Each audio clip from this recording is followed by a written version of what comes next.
శ్రీమాత్రే నమ. జయ గురు దత్తాత్రేయ నమ. ఈ వీడియోలో మనం వ్యాపారం నిర్వహిస్తున్నప్పుడు మీరు చేస్తున్నటువంటి వ్యాపారం ఎంత ముఖ్యమో ఆ వ్యాపార సంస్థ యొక్క వాస్తు కూడా అంతే ముఖ్యం. మీరు ఎంత గొప్ప వ్యాపారం చేసినా మీరు చేస్తున్నటువంటి వ్యాపార సంస్థ యొక్క వాస్తు సరిగ్గా లేనప్పుడు ఖచ్చితంగా ఏదో ఒక కారణం వల్ల ఆ సంస్థ ఇబ్బంది పడడం జరుగుతూ ఉంటుంది.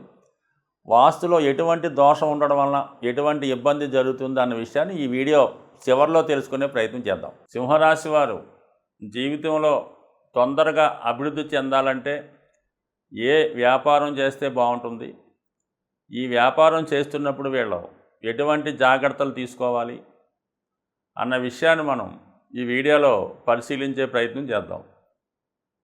మరి సింహరాశి వారికి రాశ్యాధిపతి రవి సూర్యుడు. సో అందువలన వీళ్ళు ఎక్కువగా స్వతంత్ర వృత్తిలోనే ఉండడం జరుగుతూ ఉంటుంది. అంటే వాళ్ళే బాసు అంటేనే వీళ్ళకి లైఫ్ సాటిస్ఫాక్షన్గా జరుగుతుంటుంది. ఒకవేళ జాయింట్ వ్యాపారం చేసినా కూడా వీళ్ళకి ఎట్టి పరిస్థితిలో కూడా కలిసి రాదు. అంటే ఇతరులు వీళ్ళని క్వశ్చన్ చేయడం కానీ ఈ విధంగా ఎందుకు చేసేవని కానీ ప్రశ్నించడం వల్ల వీళ్ళకి అంత మనసుకు నచ్చదు. కేవలం వీళ్ళకి నచ్చిన విధంగానే వెళ్తూ ఉంటారు. ఒకవేళ పార్ట్నర్తో కలిసి కొన్ని సందర్భాల్లో చేయవలసి వస్తే కేవలం వారు స్లీపింగ్ పార్ట్నర్గా మాత్రమే ఉండాలి తప్ప నిరంతరం వ్యవహారాల్లో పాల్గొనే విధంగా ఉంటే మాత్రం వీళ్ళు ఇమీడియట్గా సైడ్ అయిపోవడం జరుగుతూ ఉంటుంది. సో ఈ కారణం వల్ల స్వతంత్ర వృత్తులు డిగ్నిఫైడ్గా ఉన్నవి వీళ్ళకి అనుకూలిస్తాయి. దానికి ముందుగా కావాలంటే పాలిటిక్స్ అంటే రాజకీయాలు అన్నవి అది వ్యాపారం అని అనకూడదు, కానీ అంటే మరీ ఎన్నికలు అది పోటీ చేయడం కాదు, కానీ ఎవరైతే ఎన్నికల్లో పోటీ చేస్తుంటారో వాళ్ళకి అడ్వైజర్లుగా ఉంటూ వాళ్ళ తరపున వర్క్ చేస్తూ ఉంటారు. ఈ మధ్యకాలంలో మరి కొన్ని సంస్థలు ఆ విధంగా పనిచేసిన కేవలం ఒక పార్టీని హైప్ చేస్తూ ఉంటాయన్నమాట. అటువంటివి మీరు చేపట్టవచ్చు. దాని తర్వాత ఏంటంటే అడ్మినిస్ట్రేటివ్ సంబంధించినవి కాబట్టి ఎక్కువగా వీళ్ళకి ఐఏఎస్ కోచింగ్ సెంటర్ లాంటివి పెట్టచ్చు. పెద్ద పెద్ద ఉద్యోగాలకు సెలెక్ట్ అవ్వడానికి కొంతమంది పెడుతుంటారు. ఐఏఎస్ కోచింగ్ సెంటర్ అవ్వచ్చు, లేదంటే ఈ పోలీస్ సంబంధించిన ఉద్యోగాల కొరకు ప్రయత్నం చేస్తూ ఉంటారు చాలామంది. అటువంటి వారికి మొత్తం ట్రైనింగ్ ఇవ్వడం, రన్నింగో స్పోర్ట్స్ ఇవన్నీ కూడా ట్రైనింగ్ ఇచ్చి దాంట్లో బాగా రాణించగలగవచ్చు, వాళ్ళకి ట్రైనింగ్ ఇవ్వచ్చు. అలాగే క్రికెట్టు క్రీడలు నేర్పించే స్టేడియంస్ ఉంటాయి, లేదంటే గ్రౌండ్స్ ఉంటాయి. క్రికెట్ నేర్పుతూ ఉంటారు, అలాగే షటిల్ నేర్పుతూ ఉంటాడు, బ్యాడ్మింటన్ నేర్పుతూ ఉంటాడు, ఫుట్బాల్ నేర్పుతూ ఉంటారు. ఇటువంటి క్రీడల్లో ట్రైనింగ్ ఇవ్వడానికి కూడా వీళ్ళకి అటువంటి ఇన్స్ట్రక్టర్లుగా అని చెప్పడం కానీ, అంటే జాబ్ కాకుండా వాళ్ళే బాస్గా ఉంటూ ఆ ఫీజు కలెక్ట్ చేసుకుని వాళ్ళకి కోచింగ్ ఇస్తూ ఉంటారు, గైడ్గా ఉంటారు అన్నమాట. అంటే ఆ విధంగా వీళ్ళు రావడం జరుగుతూ ఉంటుంది. సో ఇందులో ఉన్నటువంటి నక్షత్రాలు ఏంటంటే మఖ, పొబ్బ, ఉత్తర. ఈ మఖా నక్షత్రం అన్నది ఏంటంటే అధికారానికి చెప్తూ ఉంటుంది. దాని యొక్క సింబలు సింహాసనం అవటం వల్ల ఇది పితృదేవతలకు సంబంధించినది అవటం వల్ల కామన్గా పురాణ సంబంధించినవి, శాస్త్రీయమైనవి, ట్రెడిషనల్గా వస్తున్న వాటి వృత్తులు బట్టి ఎక్కువగా మక్కువ కలిగి ఉంటారు. కాబట్టి వీళ్ళు మ్యూజియంస్ అంటే వస్తువు ప్రదర్శిస్తుంటారు, పాత వస్తువులే ప్రదర్శించడం, అలాగే ఎగ్జిబిషన్ పెడతా ఉంటారు. పాత యాంటిక్స్ లాంటివి కలెక్ట్ చేసి ఎగ్జిబిషన్ పెట్టడం, అలాగే పురాతన వస్తువులు సేకరించి వాటికి పాలిష్ పెట్టి అది ఖరీదుగా అమ్మడం, అటువంటి వాటికి రాణించగలుగుతూ ఉంటారు. అంటే ఏదన్నా పురాతన వస్తువులు, మ్యూజియంసు వీటికి బాగా అటువంటి నిర్వహించడంలో బాగా రాణించగలుగుతూ ఉంటారు. ఇక పూర్వ పాల్గొనే నక్షత్రం అంటే పొబ్బా నక్షత్రం అనేది కేవలం వివాహానికి సంబంధించినవి, మ్యారేజ్ బ్యూరో, పెళ్ళిళ్ళలో చేసే మీడియేటర్గా ఉండడం, పెళ్ళికి కావాల్సిన సమస్త ఏర్పాట్లు, కళ్యాణ మండపాలు, అలాగే వివాహం తర్వాత జరిగే వేడుకలకు సంబంధించినటువంటి సమస్త వస్తువులు, ఇవన్నీ కూడా పెళ్ళికి సంబంధించినవి. అలాగే ఎంటర్టైన్మెంట్ సంబంధించినవి. కొంతమంది ఏంటంటే ఈ పెద్ద పెద్ద సినిమా ఫంక్షన్లు జరిగినప్పుడు ఈ సామ్యానాలు ఏర్పాటు చేయడం, చైర్స్ ఏర్పాటు చేయడం, పెద్ద పెద్ద దాన్ని అకేషన్స్ వాళ్ళు మేనేజ్ చేస్తుంటారు.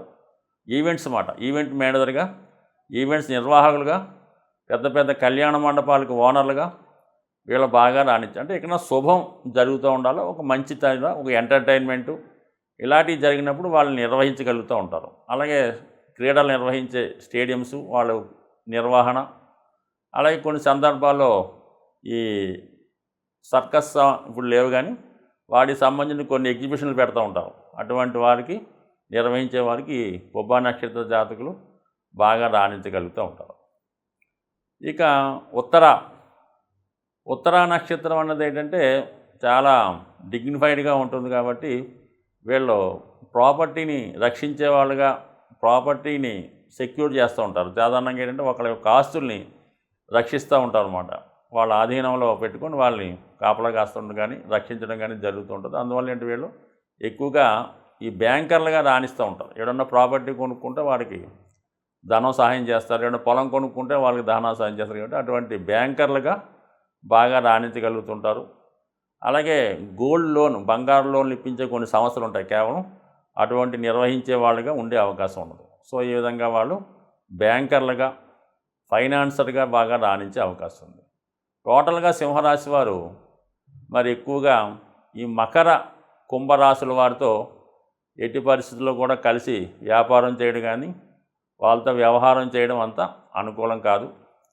ఎక్కువగా వీళ్ళకి మిథున రాశి సంబంధించింది, అలాగే కన్యా రాశి సంబంధించిన వాళ్ళని వీళ్ళ సహాయకులుగా పెట్టుకొని వ్యాపారం చేయడం వల్ల వాళ్ళ సలహాలతో వీళ్ళు బాగా ధనం సంపాదించే అవకాశం ఎక్కువగా ఉంటుంది. ఇక మీరు నిర్వహిస్తున్నటువంటి వ్యాపార సంస్థ అది వాటి వ్యాపారాలను బట్టి కొన్ని దిక్కులు మీకు కలిసి రావడం, కొన్ని దిక్కులు వ్యతిరేకంగా ఉండడం జరుగుతూ ఉంటుంది.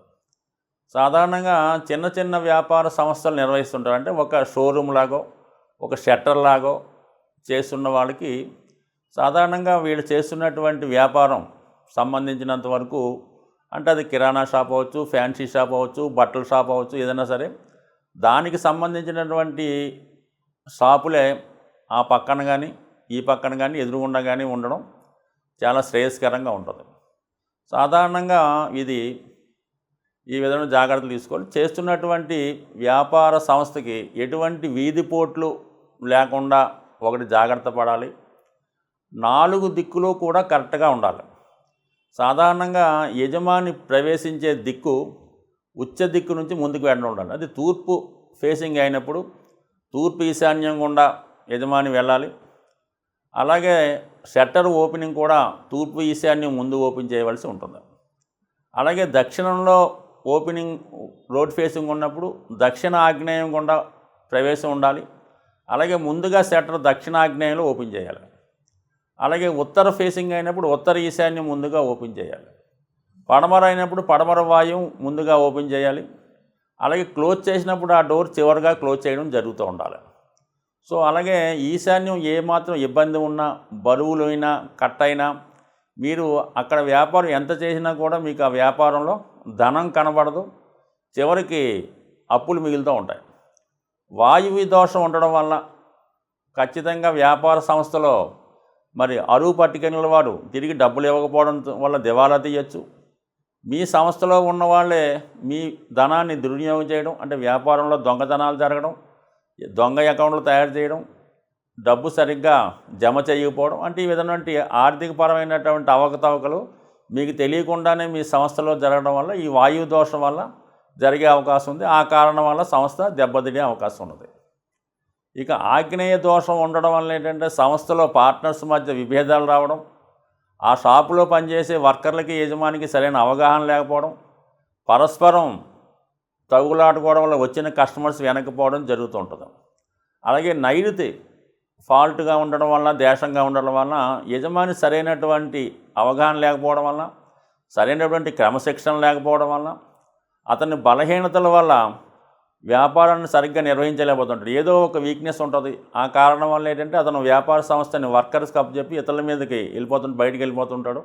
ఈలోగా వర్కర్స్ దాన్ని సవ్యంగా నిర్వహించలేకపోవడం వల్ల చివరికి ఆ వ్యాపార సంస్థ దివాళా తీసే అవకాశం ఉంటుంది. ఖచ్చితంగా మీరు చేసుకున్నటువంటి వ్యాపార సంస్థ కానీ, అది ఆఫీస్ కానీ, పెద్ద గోడౌన్ కానీ, పెద్ద ఫ్యాక్టరీ అయినా సరే, ఏ మూలలో కూడా ఖచ్చితంగా ఈశాన్యం, ఆగ్నేయం, వాయువ్యం అన్నీ ఖచ్చితంగా ఉండాలి. ఖచ్చితంగా మాత్రం తూర్పు ఓపెన్గా ఉండి, మంచి విశాలంగా ఉండి, తూర్పు అంతా ఖాళీగా ఉంటే ఆ యజమాని బాగా రాణించగలుగుతూ ఉంటాడు. ఉత్తరం బాగా ఉన్నప్పుడు ధనానికి ఇబ్బంది ఉండదు, కావలసినప్పుడు ధనం వస్తూ ఉంటుంది, దాన్ని తీరుస్తూ ఉంటాడు. సో ఈ విధంగా అనేక రకాలుగా ఈ వాస్తు ప్రభావం వ్యాపార సంస్థ మీద ఉంటుంది. కానీ చాలా సందర్భాల్లో, కొన్ని సందర్భాల్లో ఈ వ్యాపార సంస్థ యొక్క వాస్తు బాగులేనప్పుడు కూడా 2-3 సంవత్సరాల పాటు, 4-5 సంవత్సరాల పాటు బాగా వెళ్తూ ఉంటుంది. కానీ సడన్గా ఆల్ ఆఫ్ ది సడన్గా ఏదో ఒక ప్రాబ్లం వల్ల ఆ సంస్థకి ఇబ్బంది కలగడం జరుగుతూ ఉంటుంది. సో అందువల్ల ఏంటంటే వాస్తు బాగున్నా కూడా, మరి వాస్తు బాగులేనప్పుడు కూడా కొంతమందికి నడుస్తూ ఉంటాయి. అది కేవలం అది ఆ వ్యాపార యజమాని యొక్క అదృష్టాన్ని బట్టి ఆధారపడి ఉంటాయి. ఈ విధంగా ఖచ్చితంగా వ్యాపారం నిర్వహిస్తున్న వాళ్ళు చేస్తున్నటువంటి వ్యాపార సంస్థ వాస్తు, అలాగే వాళ్ళు ఉంటున్నటువంటి గృహ వాస్తు, అలాగే వాళ్ళు ఏదైనా స్థిరాస్తి కొనుక్కుంటే దాని వాస్తు అన్నీ కరెక్ట్గా పాటించినప్పుడు జాతకుడు దినదిన అభివృద్ధి చెంది బాగా సంపాదించే అవకాశం ఉంది. ఇదిగా ఏ విధమైన లోటు ఉన్నా ఖచ్చితంగా అది ఏదో ఒక రోజు, ఏదో ఒకనాడు ఎవరి మీద ప్రభావం చూపించి ఇబ్బంది కలిగే అవకాశం ఉంటుంది. స్వస్తి.